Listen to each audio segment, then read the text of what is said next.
like people underestimate how much death and rebirth, the process of it, requires an extreme amount of space, patience, and nervous system regulation. An example of this is the trip I went on last week. Now, I had just reached my 90 days. I was feeling good. And while I was on my trip, I could not, for the life of me, connect into my affirmations. Every time I would go to do them, I could feel my body shutting it out completely. And I would try to do the affirmations at different times of the day. No go. Didn't matter. Morning, afternoon, night. So I gave myself kudo points for trying, but I wasn't going to force something that was not ready to happen. And I asked myself, what do I need right now in this moment? Because I'm really big when it comes to energy healing practices, affirmation, mindset work, any of that. If your body is dysregulated and giving a hard no, listen to that. But it doesn't mean that you give up completely on your practices and go AWOL. I very adamantly each night did energy healing. And I did about 2 hours worth. And I was on vacation, so I committed. I was still all in.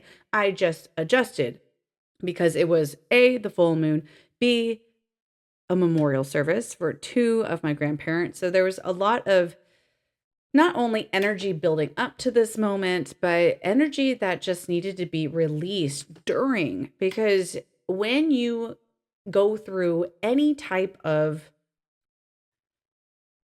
I don't want to say the word actualization, but when an event comes to the forefront, you're at the pinnacle of it.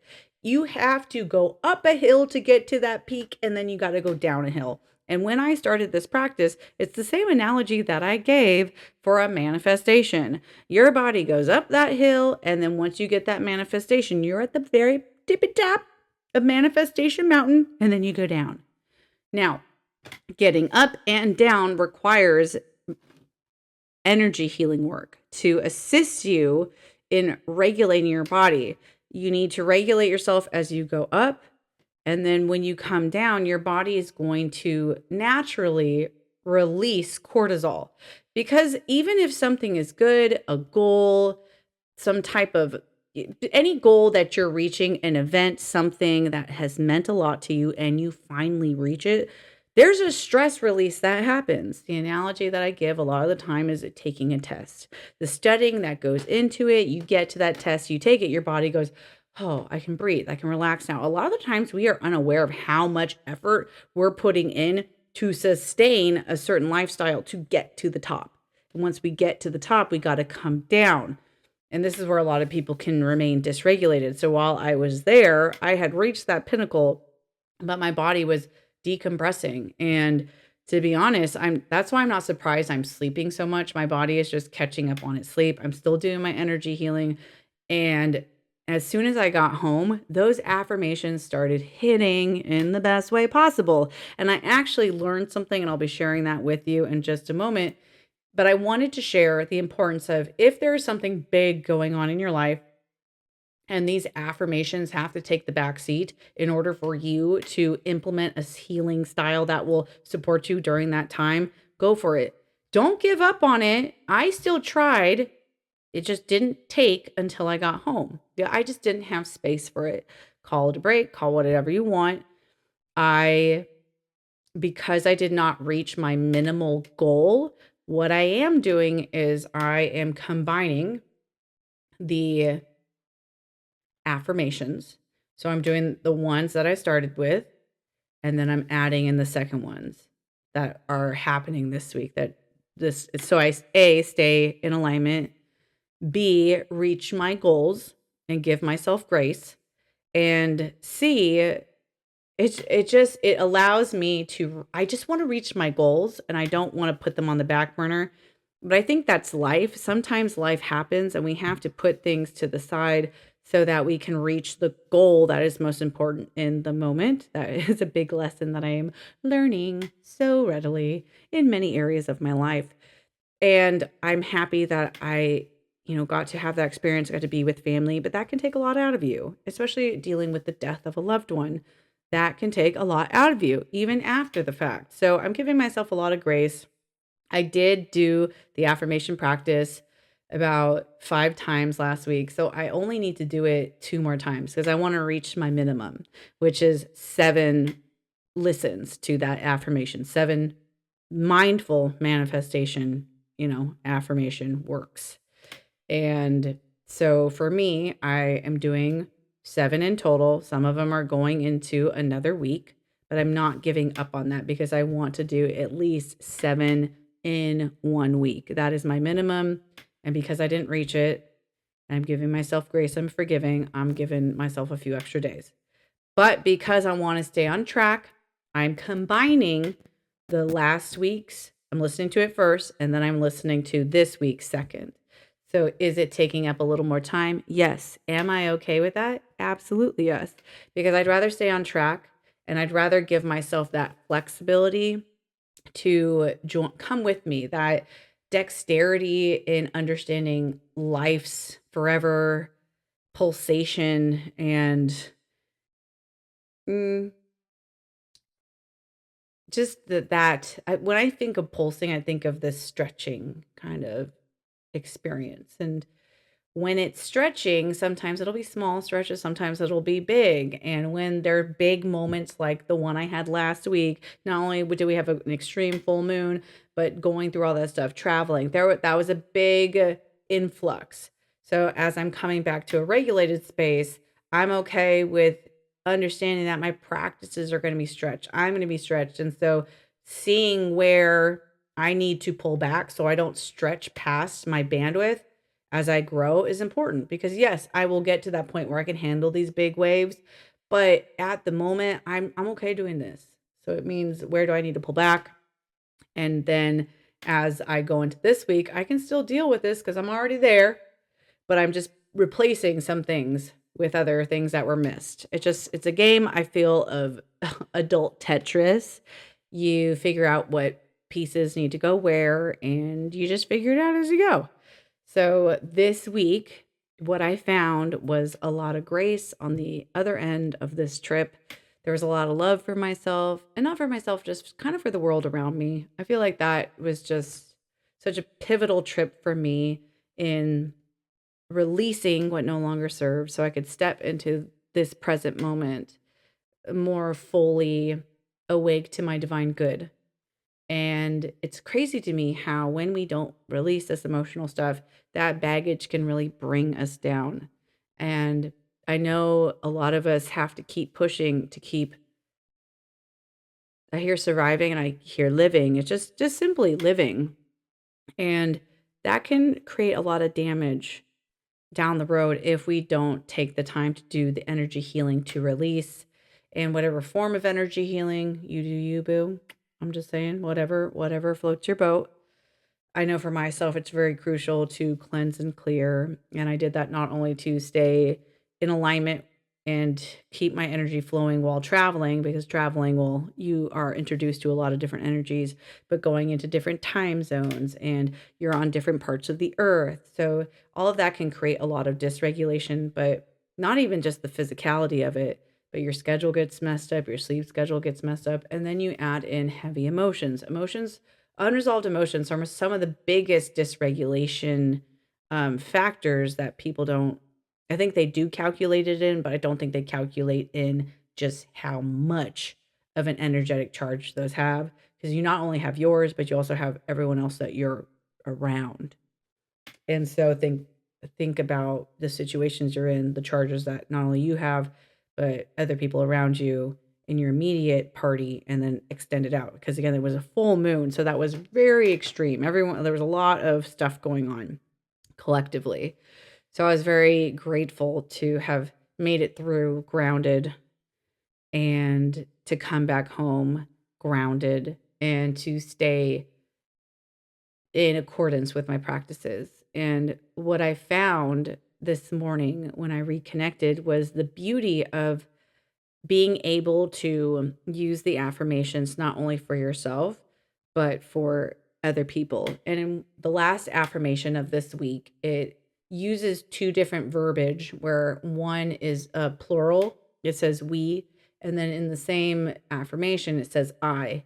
And I realized it's so funny. I will be called to do these grammatically incorrect sentences, but spiritually, they were told, or I was given that guidance for a reason. Because when I was going through that affirmation, I realized, oh, you're showing me two ways I can say this. One for the collective or a group or whoever, multiple people, when you're blessing a group, and then one for myself. And it was fun to play with those words because the first day when I did it, when I was really dysregulated, I'm like, this doesn't make any sense. And after going through the healing and releasing and becoming more deeply rooted in my essence of self and feeling more deeply connected with the world, it was amazing how that affirmation just hit. It really connected. And I love how in this practice life will happen and I get to see the benefits of doing my energy healing work, doing my nervous system work, staying consistent and trusting that if I keep showing up, the answers will happen. Because again, I kept showing up for this affirmation practice, but my body was saying no. And this morning when I did it, it felt like butter. It felt so good, like being like when you get into a warm bath after a long day, I just did that. It feels so good just to relax, detox, and decompress. And that's what this affirmation felt like this morning. First thing in the morning, it felt so good to be reconnected with myself, to know that I was in alignment, and to be able to receive the downloads that I was supposed to get around these affirmations. And had I forced that throughout the week, I highly doubt I would have gotten. That's the other thing. You know, the saying you have to force it, it's probably shit. Well, I didn't force anything, and I got a this analogy. I got a fat deuce that laid out. And you know, if you've been constipated and then you go and it all comes out, you feel euphoric. Well, it's kind of like I had an affirmation constipation and coming home made me, feel safe and secure and grounded. It all came out. I was able to reconnect and spiritually get realigned with my affirmations. Because I was releasing a lot. I was decompressing a lot while there, so to come back and be ready to go, not just with my affirmation practice, but my life, it felt so good to be that regulated rather than dysregulated. And you can bet that I slept for about 12 hours the second I got home. Traveling was insane. I did a lot of sleeping, and I know that's because my body was coming back to center. I just needed a lot of rest after this trip. So I feel grounded. I feel reconnected, and I wanted to share this because we all have moments in life where we get stretched. It's okay for us to take a step back and say, okay, I need only this practice right now at this time because that's all I can handle. Okay, cool. But you want to do it with the mindset of, okay, I see that this is going to extend only for this amount of time. And then that'll bring me back to my practice. You never give up. You just shift gears, and you shift gears until you get back into whatever rhythm it is that you were at or you would like to be at. And that's all there is to it. Again, I tried, was getting a lot of no's, and I kept doing it until I got a yes. And once I got a yes, it's like nothing like ever stopped. And that's because I set the intention of getting back into it. And I also made a schedule where I could stay in alignment with my practice without any disruption. And that's where I'm doing two at a time. The until I hit the 7 mark. Once I hit the 7 mark, I'll only do the affirmations that are meant for this week. I know in the beginning I said I do 14 twice a day, but as long as I hit a minimum of one, so 7 to 14 times in 1 week is my happy medium place. As long as I hit 7, I've reached my goal. I'm being very gracious and understanding because life has been lifing hardcore this whole time I've been doing it. So for me, this was just another affirmation of, 7 might be your sweet spot, and that's okay. Don't get mad at yourself, but keep aiming for higher if possible. But just know that it's okay if you have to take a step back, as long as you do some form of healing work, which I do on the days if the affirmations aren't hitting, I know I need energy healing work and I'll go ahead and do that. And you bet I have definitely been doing that. So I have always had some form of self-care practice. There's just been times where the affirmations may need to take a back seat. And but it's not to say that I haven't still been doing them, because that's the thing that I love. While I was on my trip, I was still using affirmations in my head. I was verbally saying them. I was feeling very comfortable with them, not just being in my practice, but being in my day-to-day life. So it's almost like that I'm shifting into this reality where it's just become a part of my speech. It's become a part of my essence and my way of thinking, being, and also being actualized by the people around me, because I'm comfortable saying this stuff now without being judged, especially if I can, bless myself, bless the situation, and just have it support me and support those that I love and care for. I love this practice. So it's becoming more of a lifestyle versus just something that it's done in the shadows. And I love that. So that's where I want to leave you this week is, if you have to take a step back, it's okay. Especially if your body can only take certain amount of practices or needs a specific practice. That's okay. Just never give up. Keep going until it feels right again, and then pick back up and trust yourself, trust your body. Don't over push yourself, and just know that you will reach that goal as long as you keep revisiting it and say, okay, it's not happening today. I love you. That's okay. We'll let it go and we'll revisit it.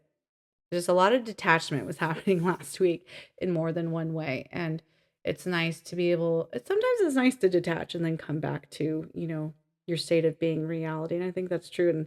And, sometimes throughout this year, I'm sure there'll be other times where I need to detach as well. And I'm okay with that. I feel like this was a nice reminder that this stuff is meant to be a blessing rather than what could be a curse. And I feel like sometimes discipline can come at the cost of our sanity and our spiritual well being. So being able to take that step back without demonizing myself, putting myself down, and just loving myself throughout the process, I think that was a bigger win than being consistent, to be honest. So I want to leave you with that.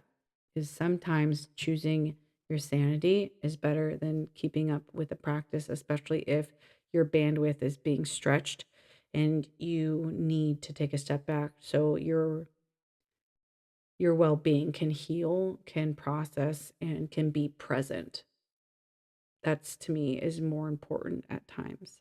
And the more you do this practice, the more you will know if you are taking a step back because you're avoiding, or if you're taking a step back just to give yourself space to breathe, decompress, deal with life, and then come back to it. There's a big difference. And if you're being honest with yourself, you'll know. You'll know if you're being that person over there, or if you're being the one who's just like, okay, I love myself. I'm taking a break and I'll come back around.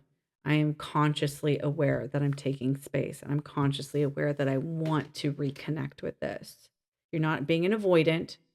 You're being a healthy individual who's saying, I just need some space. I will come back. I love you. I'll see you in a little bit. It's kind of how I view these practices. So it's just another way to love yourself, and to avoid it. That's something that, you have to be honest with yourself if you're avoiding it or not, and why you're doing it. And believe me, I definitely came into contact with that the first time around when I did it. And that's why the nervous system regulation practice is so crucial, because without that, avoidance, self sabotage is real, is so real. So, not just with affirmations, manifestations, relationships too. So, just keep that in mind.